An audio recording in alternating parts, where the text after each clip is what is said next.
Hey everyone, welcome back to the channel. Today's story takes us inside a civil courtroom where a woman, classic Karen energy, claims she's been wronged by a debt consolidation company. She insists she has solid proof to back her claims, but here's the kicker. She accidentally left all that evidence at home. Why? Who knows? Let's dive into this train wreck and see how it unfolds. Number 25-050805 Credit Union versus Teresa Davis Seals. All right, appearances for the record, please. Good morning, Your Honor. Elizabeth Butler, P80956 for Plaintiff by Credit Union. All right, good morning, Ms. Butler. And ma'am, what is your name? My name is Teresa Davis Seals. Okay, and good morning to you as well. Today is the date scheduled for 2 hearings, I see. We have a motion for summary disposition that was filed by the plaintiff, and then I'm looking at a letter which indicates that Ms. Davis Seals is requesting a motion to dismiss the case. So we'll figure out which one we would like to address first, but I'm thinking let's go with the defendant's motion first. Ms. Davis Seals, what's your argument?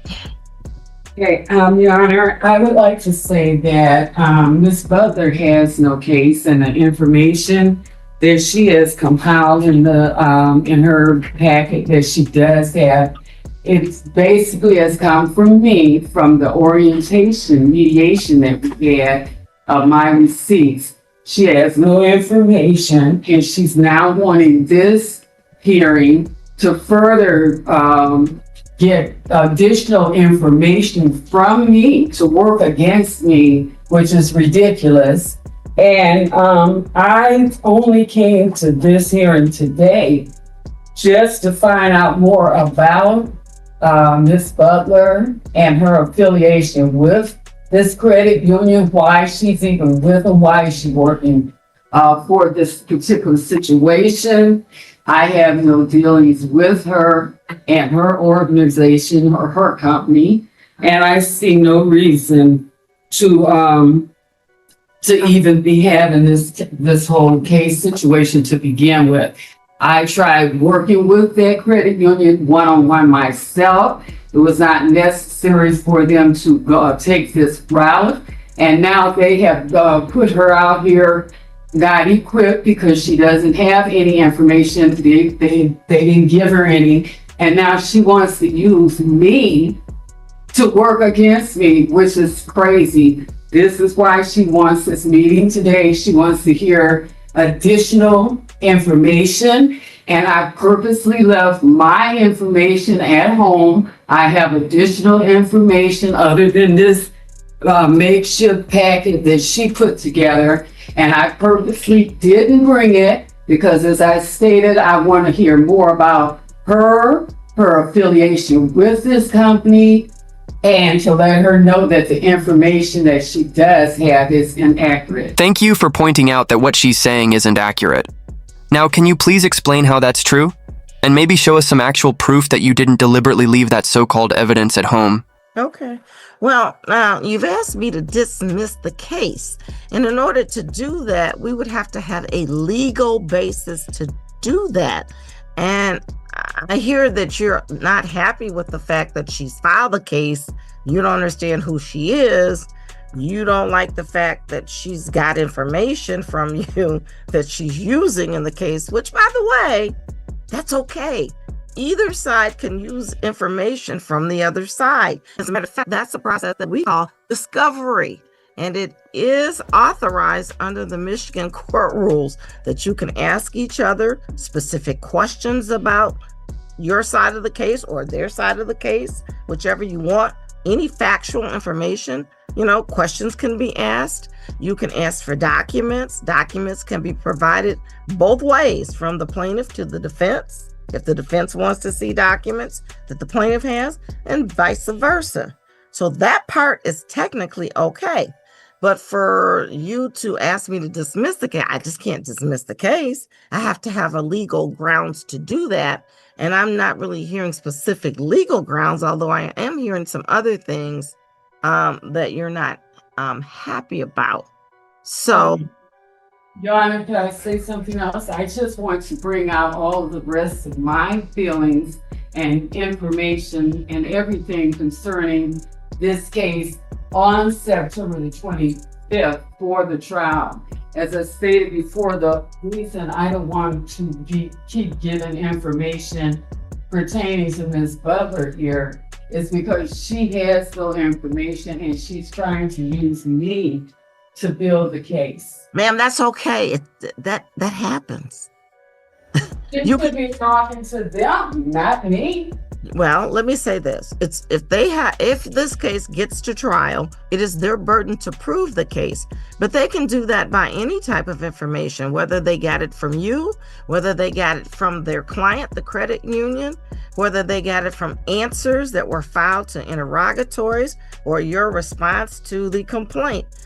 That's okay. That's the way a lawsuit progresses. So it's not like she's doing anything wrong, but if she is using information that she obtained from you. Well, Your Honor, she's not giving me any. When this Did you ask for any information? Yes, Okay. she didn't even answer her phone when I called. The last time I checked, there was a very specific process for requesting discovery that does not involve anecdotal missed phone calls. Well, ma'am, let me tell you, there is a written discovery. I don't even know if the court had ordered it before, but if I did, there's written discovery that you can use to actually ask for information. Now, from what I'm seeing here, this got filed fairly quickly, this motion. So I'm not even sure that we even did a scheduling order for discovery yet. They filed their motion for summary disposition, I think, before we even got to any of that. And I'm not even sure if you went, maybe you went to mediation. You did go to mediation. Well, at least it was ordered in July. Let's see if you went. I don't know. Yes, Your Honor, we did go to We had mediation. mediation. Okay. So usually after mediation, can somebody tell me the date you went? Because usually that's when we would do a scheduling order. For I think it was August 14th. Okay. So I don't see a scheduling order back yet.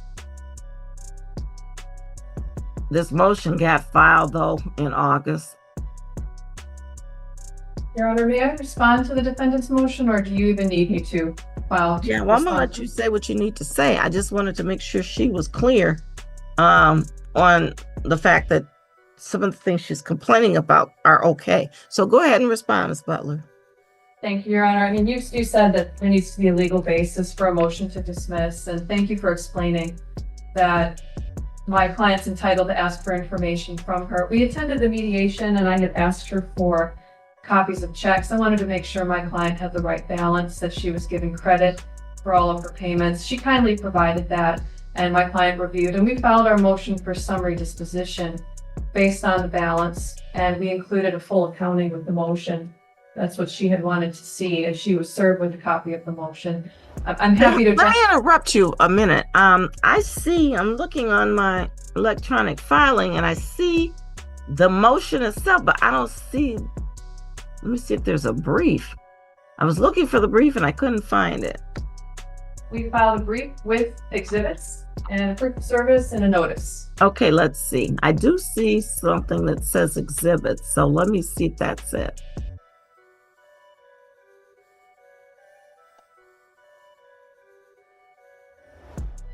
Yes, you're right. Says exhibits, but there's the motion. Okay, there's the, well, no, here's the exhibits. Okay, let's see if I got a brief with it.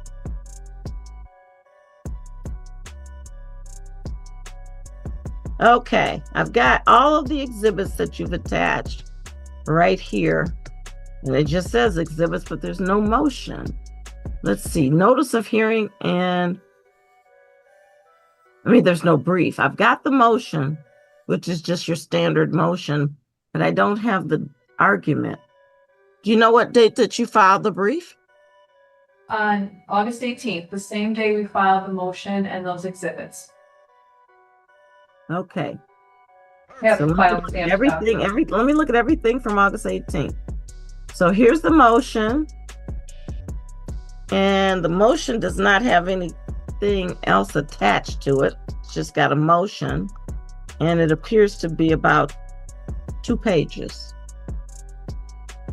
Then there's a notice of hearing from the 18th also.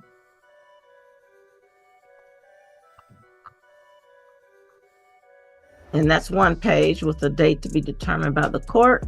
There's a proof of service from the 18th, which says everything was served on August the 18th. That's also just 1 page.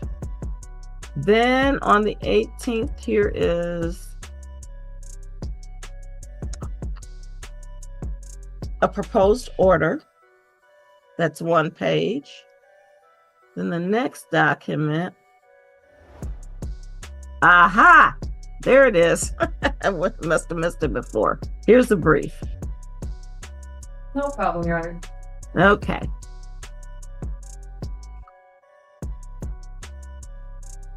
All right, go ahead with that, your argument then. You've got your documents attached. I see those.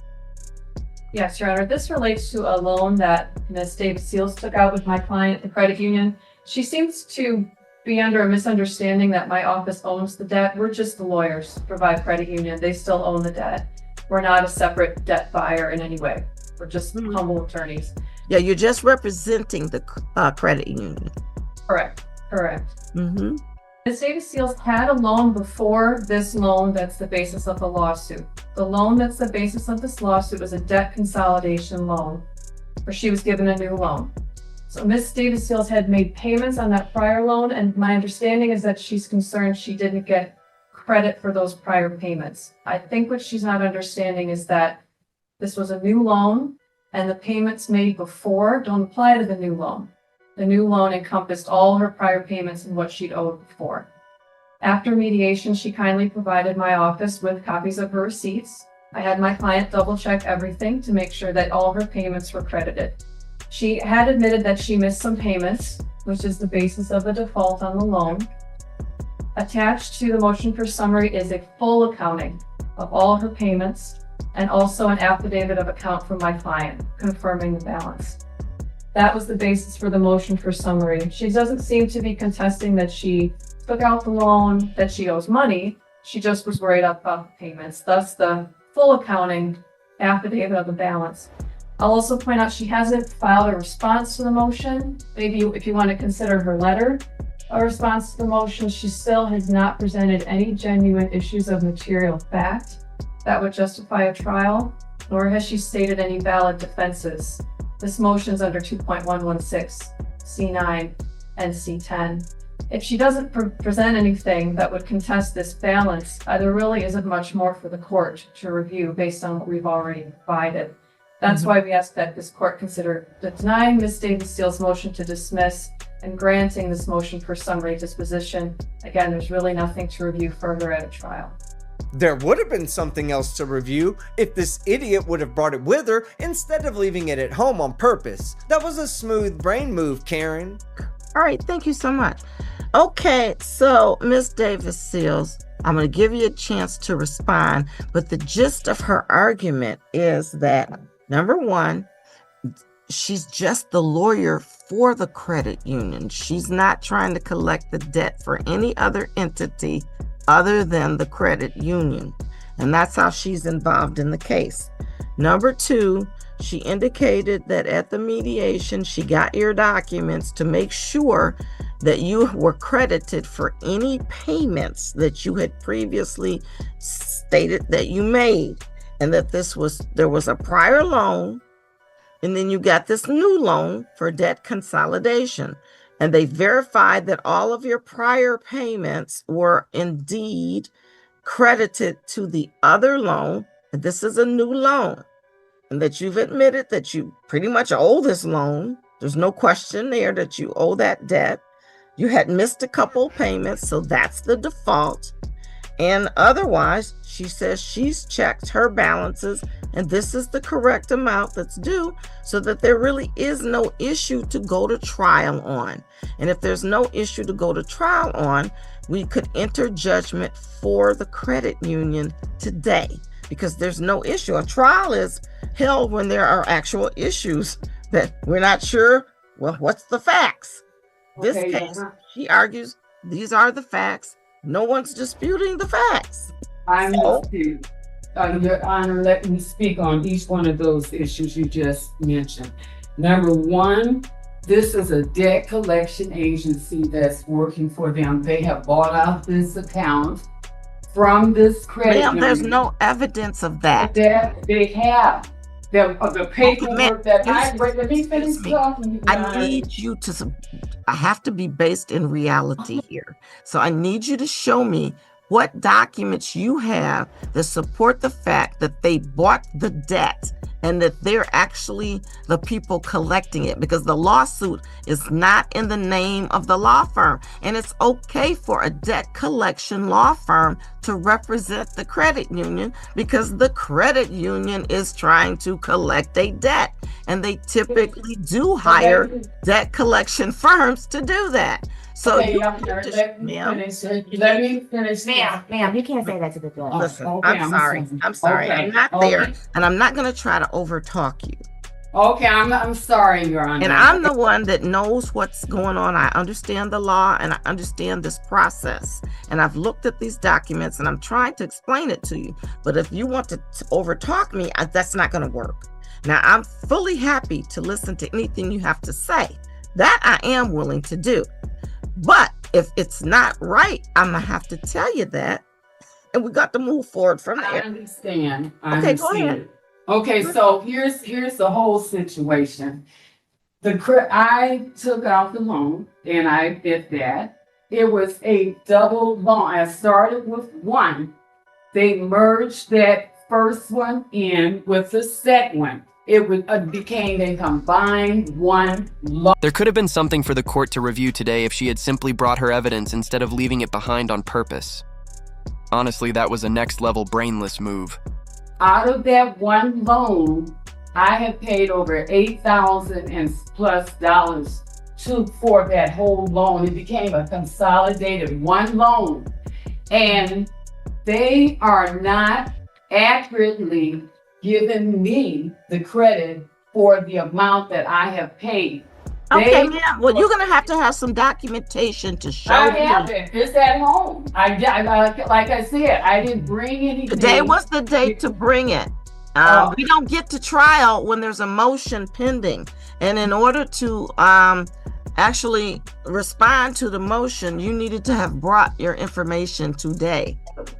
It was my understanding this was just a hearing before the trial. It is a hearing before the trial, and it could end up that you don't get to trial if her position is substantiated.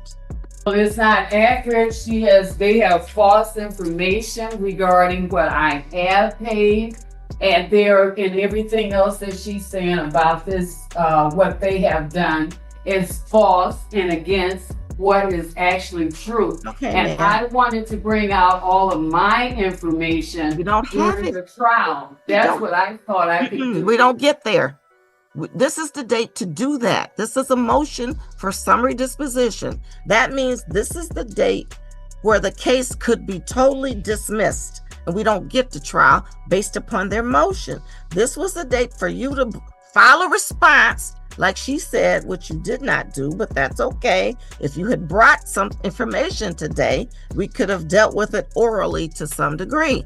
But if you don't have anything, I can't just go on your word that they did something false. I have it I at gotta home. have documents. Ma'am, you were supposed to, I don't know why you would come to a court hearing without the Because proper. I thought this was just a hearing, that we were just supposed to voice. It was another, I thought it was similar to that orientation we had, which, by the way, she started with one sheet of information. Then all of a sudden, after I submit my receipts, she comes with a bogus packet, of which over 99% of this packet is incorrect. And this is why I thought this was just another hearing to voice why it should go, like you said, go any further or not, because none of what she has in this packet is correct. and And they have have no not. evidence to show that none of It's- what she has in And the I'm packet sorry, I made the mistake and left incorrect. it it's at home. Welcome to the murky world of debt consolidation, basically a slick way of saying, pay me all the interest you were already paying someone else. Sure, it sounds appealing when you hear one low-interest loan, but the reality is far from friendly. The hidden fees, sky-high penalties, and sudden rate spikes for a single missed payment can bury you deeper. And that's exactly the mess our defendant finds herself tangled in today. They have the accurate records of how much I have paid, but not giving me credit for it. I do not owe the amount that they're saying, and I should not be assessed anything any different. This is a collection agency that has gotten that account. They want to take it over and want me to start from a whole big balance amount, of which is not true. I have paid this credit union over $8,000, $8,231.07. And they are not giving me the credit for it. And then they want to continue on with a huge balance. How can you come with a balance of 11,000 plus when both of the borrowed amounts were 7,000 each, and I have paid over $8,000 plus? Ma'am, There's I don't only know. You have to look at- 3,500 left. You have to look at the terms of your loan agreement. I'm sure there's interest and penalties on late payments that apply. And that's another, I'm glad you mentioned that, Judge. And what she said earlier about missing some payments, I've never missed. I've been late, and I admit that. But the late ones I have caught up with and moved forward. There's no way I could reach $8,000 plus not paying. I have paid late. I've never missed. So that's an incorrect statement that she has made. This credit union is crooked and biased, and is sorry for that she's representing them on those premises, but that information that she has given is incorrect. And like I said, I didn't understand. I thought I could bring my information to the court. I thought we would be having a case on the 25th of September. And so my information is valid, but it is at home because I thought she was trying to continue to get more information from me to base her case.